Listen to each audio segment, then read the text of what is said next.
আসসালামু আলাইকুম রহমতুল্লাহি ওবরকাতুহু। আশা করি সবাই ভালো আছেন। প্রিয় বন্ধুরা কেমন আছেন? আজকে সকালে আপনাকে স্বাগত। অনেকদিন হয় সকালে গল্প নিয়ে হাজির হয় না, বিভিন্ন আহ, গান বাজনা নিয়ে হাজির হচ্ছি। তারই প্রেক্ষিতে আজকে একটু গল্প নিয়ে হাজির হলাম। গল্প না, ঠিক উপদেশমূলক বাক্য। যে যেখান থেকে দেখছেন জানাবেন অবশ্যই। আপনি কি কখনো দেখেছেন মোমবাতি এবং আতর, যে বাতিটা, অর্থাৎ যে বাতি থেকে সুগন্ধ ছড়ায়, দুটোর মধ্যে কি পার্থক্য? একটা সুমধুর পার্থক্য রয়েছে। মোমবাতি আপনি চাইলেই ফু দিয়ে নিভাতে পারবেন এবং অনায়াসে নিভাতে পারবেন, কোনো সমস্যা নেই। যেটা আমরা সচরাচর গ্রামের যারা থাকি তারা করি, যে মোমবাতিটিকে আমরা ফু দিয়ে নিভিয়ে ফেলি। কিন্তু আগরবাতি, আপনি কি চেষ্টা করেছেন কখনো আগরবাতি ফু দিয়ে নিভানোর?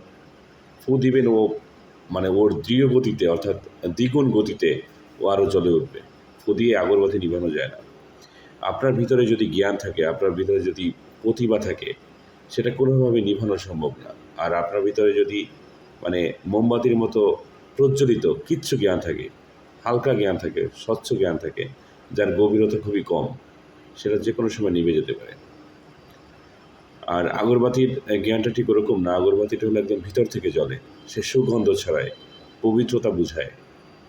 এক্ষেত্রে স্বচ্ছতার একটা ব্যাপার রয়েছে, যেখানে তার জ্ঞানের ভিতর্গতাটা ব্যাপার রয়েছে, এটা চাইলেই নিভিয়ে রাখা যায় না।